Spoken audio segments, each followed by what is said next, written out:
we find that if we approach it more from an industry education perspective, they very quickly are able to draw their own conclusions in terms of the maturity or experience level or investment that an integrator or a manufacturer may have made in their quality processes. So it's a lot of time. When you describe the quality management process to a customer, it can be a bit nebulous at times. But when you bring them to a staging facility and you walk them through and you say, this is a part of our quality process, it starts to click. Scary AV installs and how to prevent them.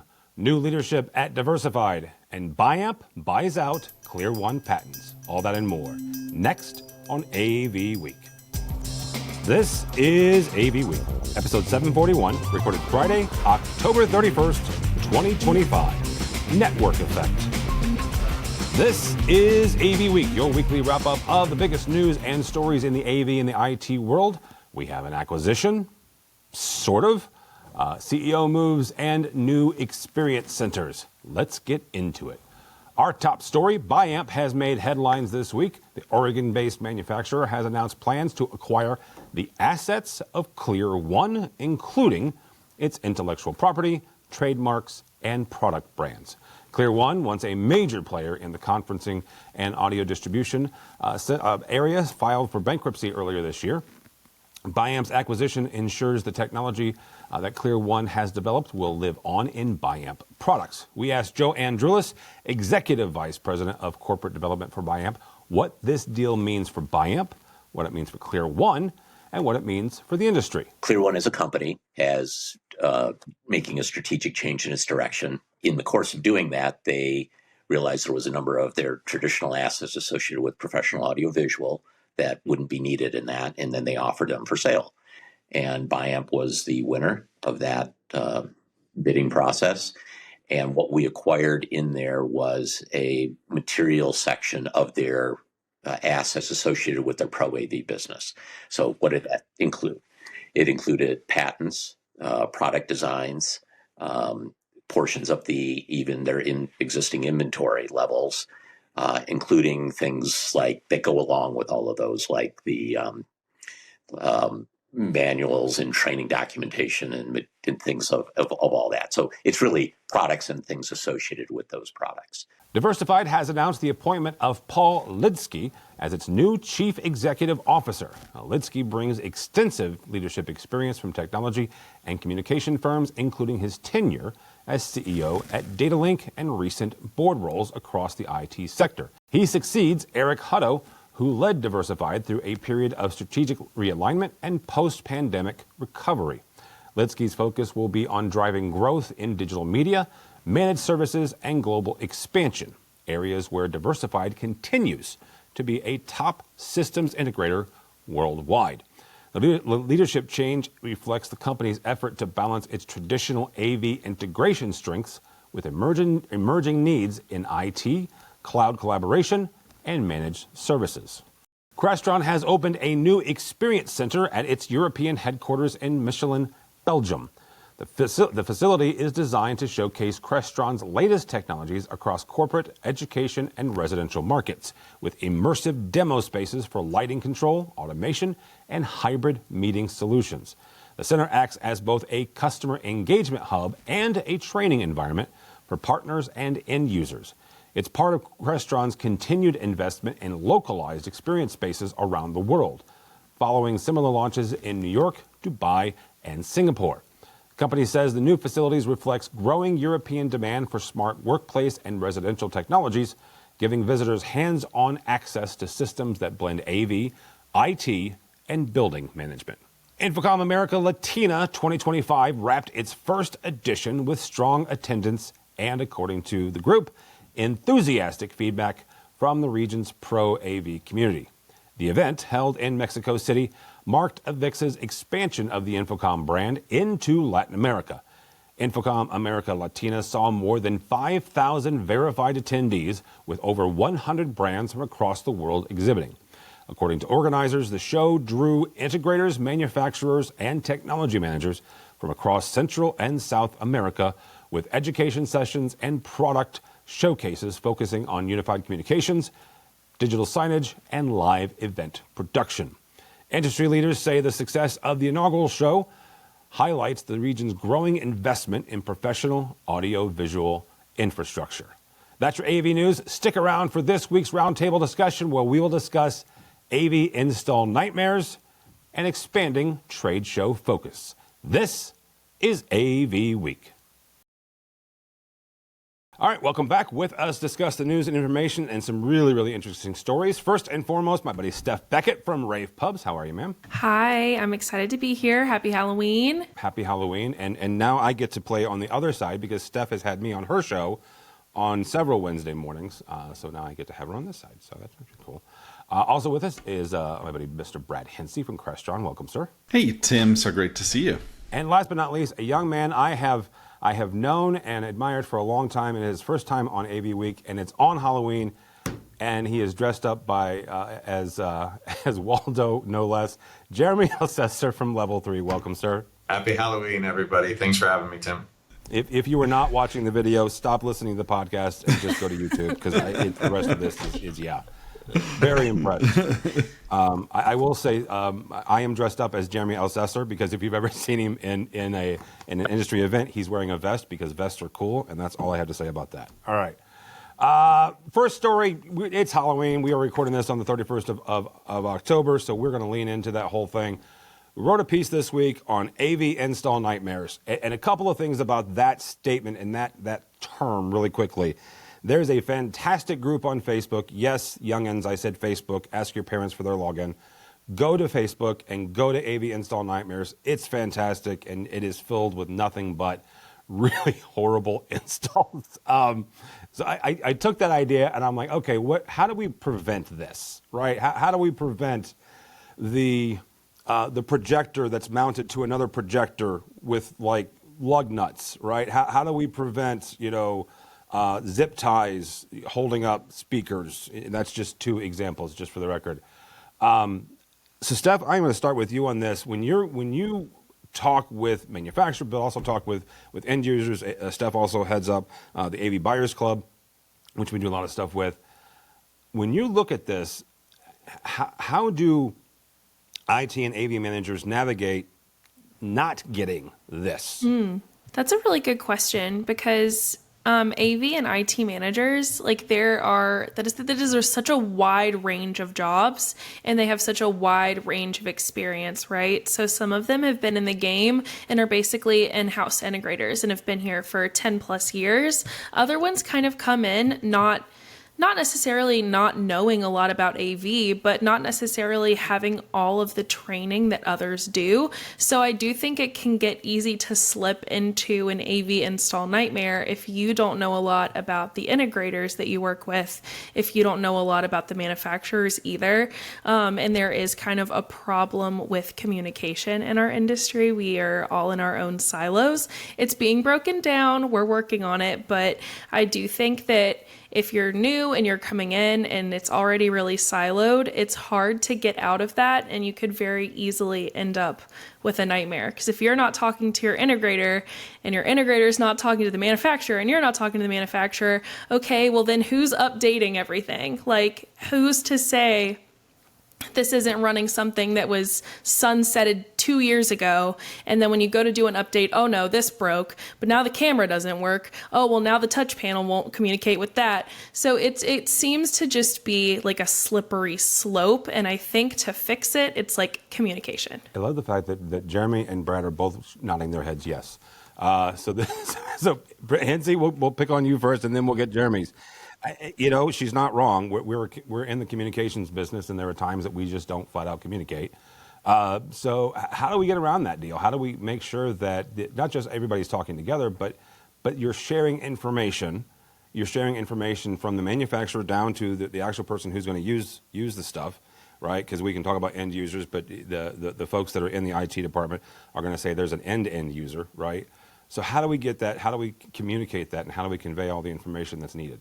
Yeah, it is definitely clear communication around what are your expectations for the space. Let's document what we're after.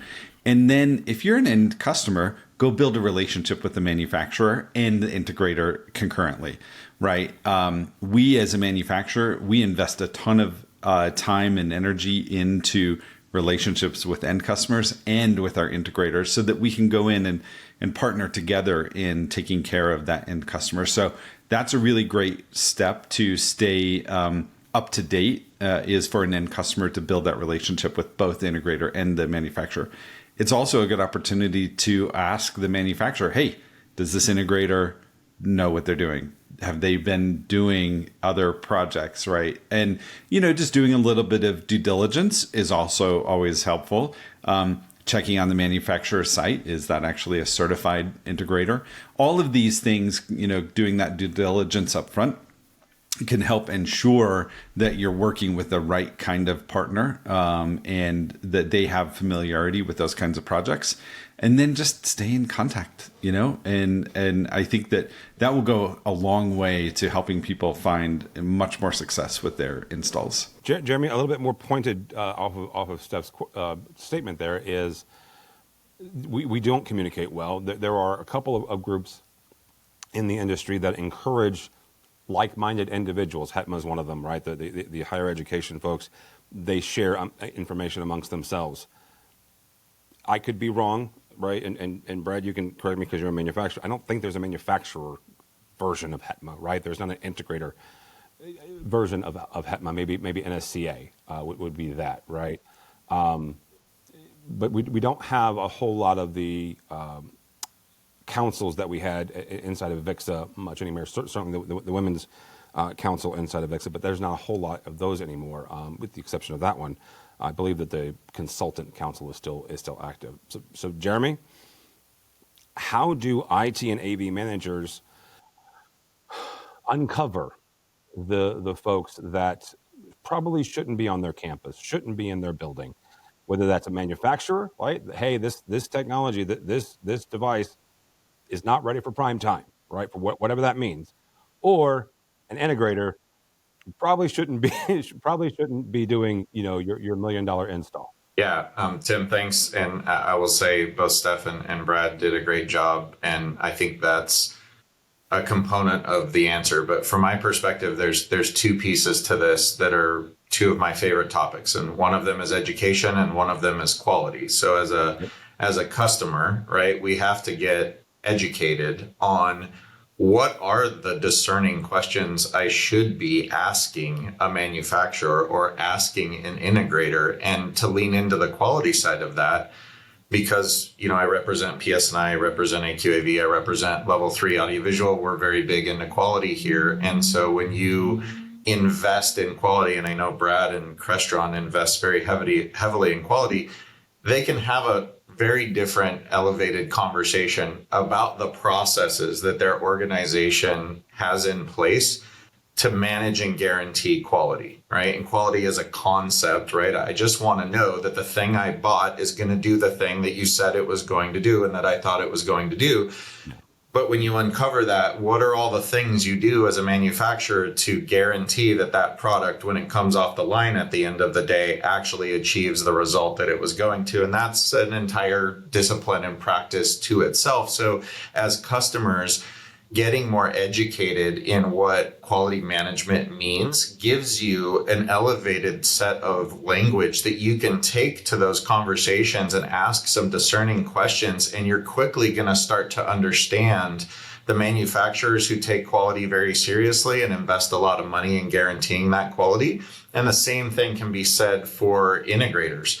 The integrators that invest heavily in quality and have a very quality-minded process, they're going to be able to articulate that much better than an integrator that maybe hasn't invested in some of those quality processes. So I think it's part getting educated as a customer, learning some of those discerning questions, but then Brad hit it in terms of leverage the community. Especially if you're coming into the industry new, it can be overwhelming and just intimidating. You do have the benefit of, if you're a customer, and with all due respect to us integrators and manufacturers, go meet other customers, go build a peer group of other customers that you can learn from that have maybe had some of these challenges and can share some of their perspective on how to avoid it. But to Brad's point as well, I ask manufacturers all the time, hey, can you just make sure that this integrator partner that we're about to use has all the right certifications in place to support the product that we're going to ask them to install, which is your product? So there is, back to Steph's point, the ability to break down those silos between all of us and really focus on the customer and making sure that the product, the integrator, the manufacturer, and the process of which that is being delivered is really putting our best foot forward to achieve what that customer is looking for. Jeremy, I'm going to pick up on something, and Brad and Steph, feel free to jump in, but how do you personally, as an integrator, how do you communicate the value, though, of some of those certifications, of AQAV, of the processes that you guys put in place, if they're not familiar with those certifications, if they're not familiar with AQAV, with AV9000, if they're not familiar with what a CTS is versus a CTSD, or a manufacturer certification? Yeah, it's a great question. And so for me, it goes back to that first point, which is educate. We spend a tremendous amount of time educating our customers, right? And using this as an opportunity to help elevate their knowledge within the industry. And we find that if we approach it more from an industry education perspective, they very quickly are able to draw their own conclusions in terms of the maturity or experience level or investment that an integrator or a manufacturer may have made in their quality processes. So it's a lot of time. And a big part of our process is we pre-stage everything. So when you describe the quality management process to a customer, it can be a bit nebulous at times. But when you bring them to a staging facility and you walk them through and you say, this is a part of our quality process, it starts to click.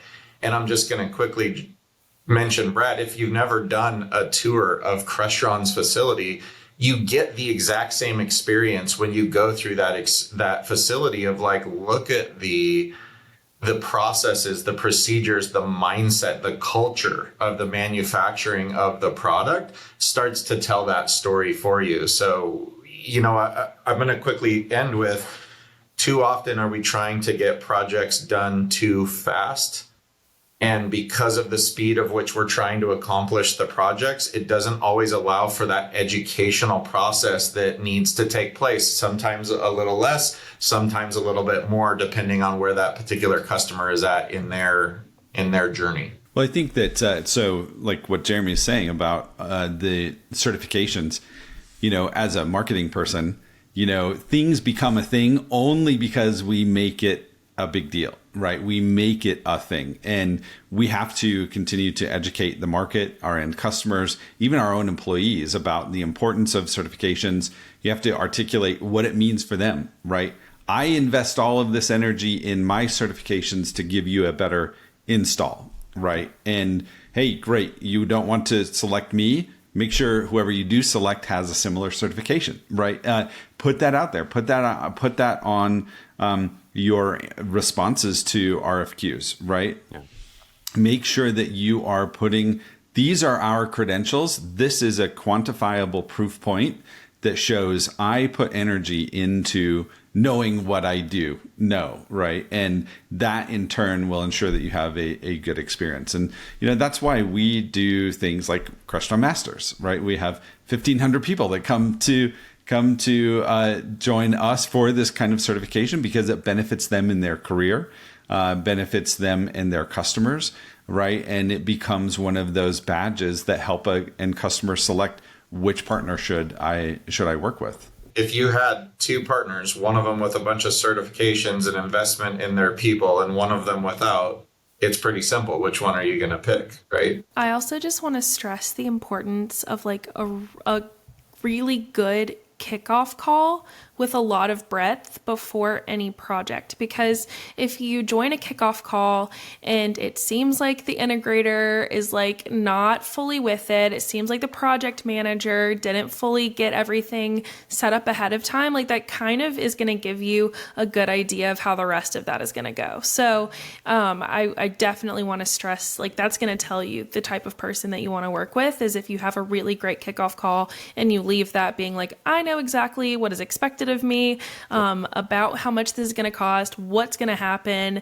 This was really, really well organized. That's pretty much going to tell you like the good integrators versus the bad. And if you ask for a kickoff call and they don't know what that is, that would be a red flag. 100%. What we call a leading indicator in the business. Yeah, a leading indicator, not a lagging one. And I have slowly learned the difference between the two. That is a KPI for sure. Yes, jeez Louise. Like, I love your point, because it's that old adage, like, how you do anything is how you do everything. And so if you've got that discerning mindset as a customer, it should be kind of obvious in the earlier processes as to whether or not you have, what you're looking for. So just want to point, I love that mindset. I love that line. I'm stealing that. All right.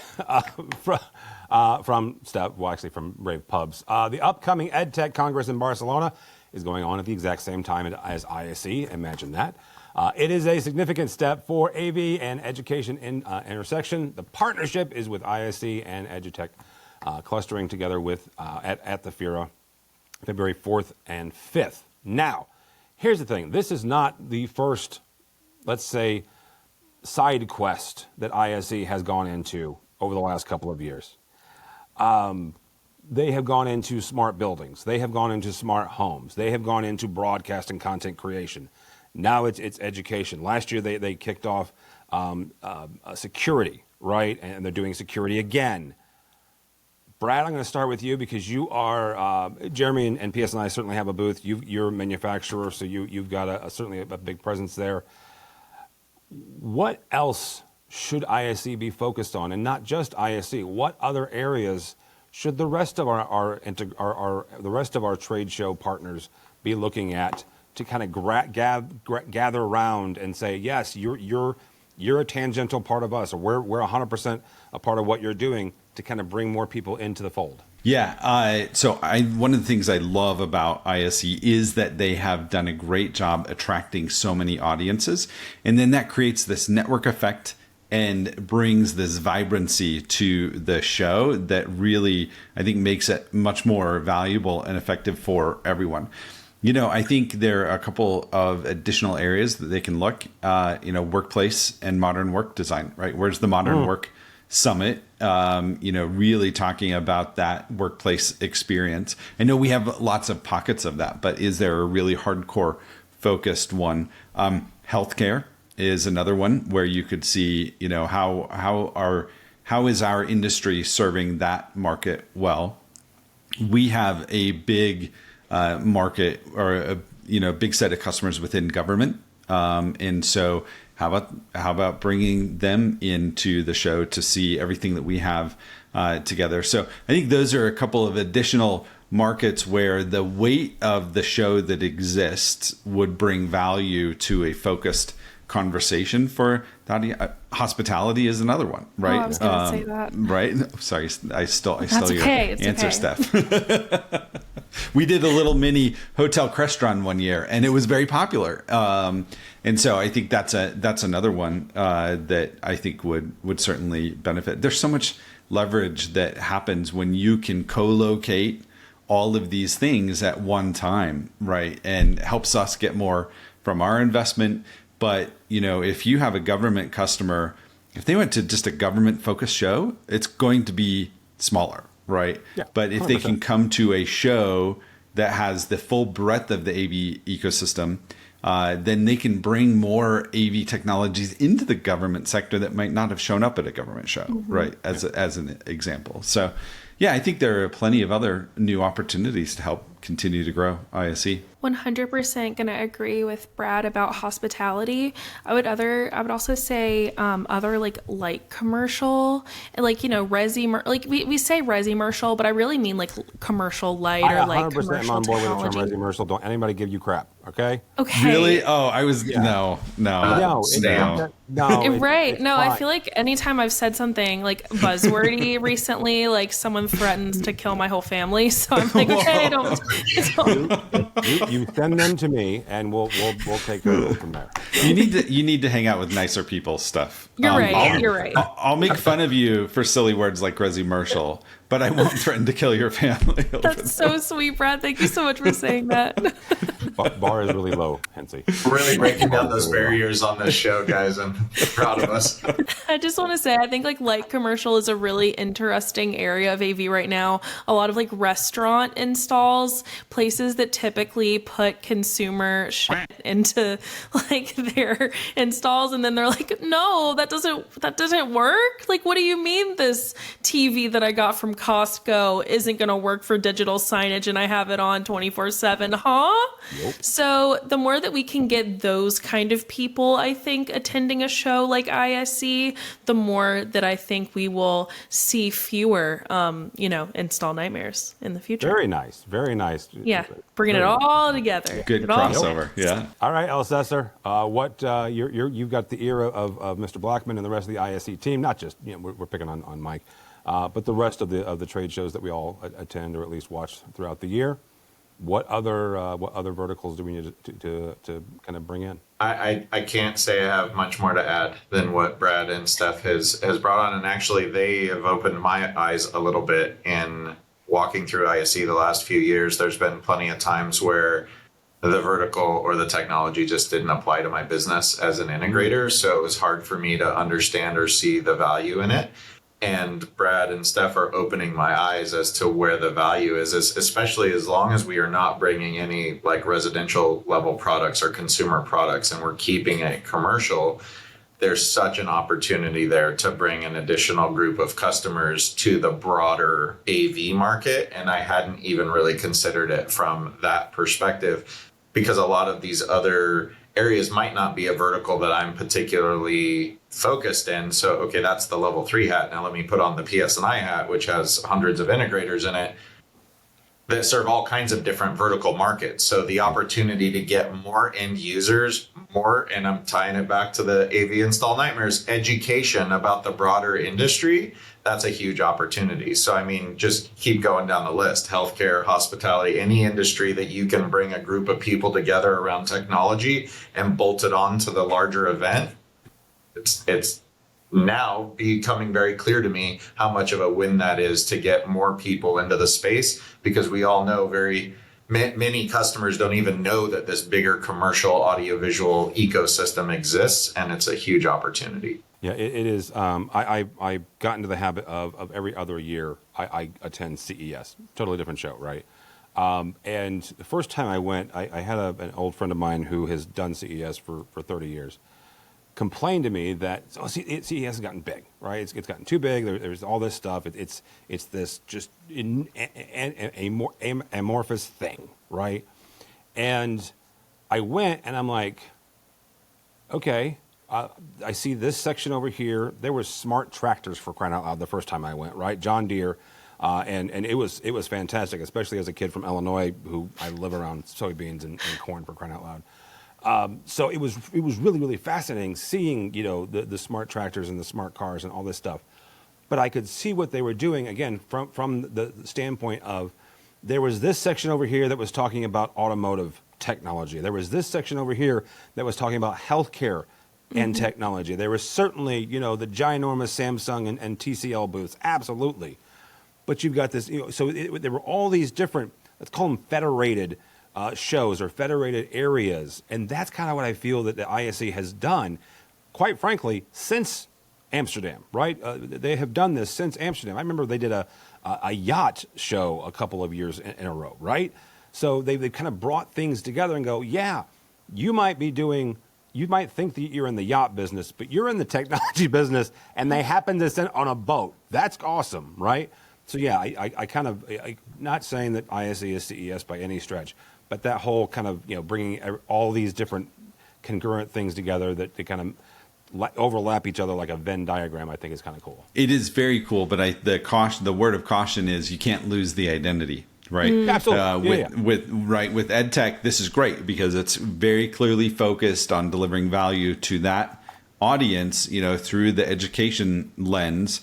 But we're leveraging the investments of the rest of the industry for showcasing the technology. So I think ISE has done a great job at helping these pockets retain a very focused identity and theme and conversation, versus, some of the other shows that have just done a land grab and let's just throw a bucket of people into this big convention hall, right? And then it's like, well, why are we all here? You know what I There's mean? a couple like that.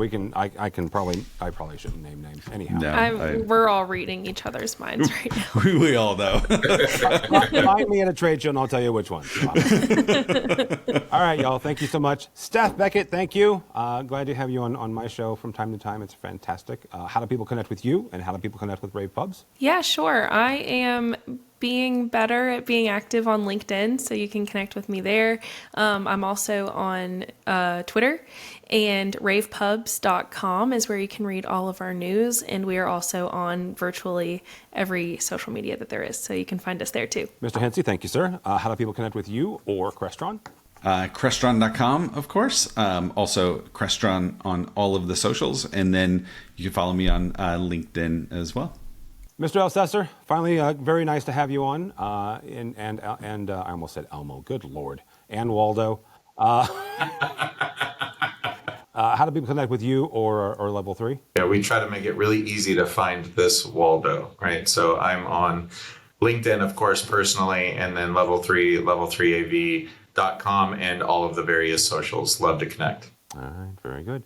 My name is Tim Albright. Do not follow me anywhere. Although I will tell you, if you want to read things that I write about that has nothing to do with AV or technology, you are more than welcome to follow me on LinkedIn, but do so at your own risk. But go by the website if you would, please. AVNation.tv. That's AVNation.tv. You will find this program and a host of others. In fact, you'll find a special I did with Mr. Hensey not too long ago, so you can check that out. If you are watching on YouTube and you're tired of looking at me, you can go just listen to us, but I wouldn't suggest it because then you would lose Elsesser's Get Up. And if you're just listening to us and you want to see Elsesser's Get Up, go check us out on YouTube. But either YouTube or wherever you find your podcast. Thanks for grabbing us. Thanks so much for listening. Thank you so much for watching. That is all the time we have for AV Week. The network for the AV industry. What are you listening to? This This is AV. This is AV Nation. This is AV Nation.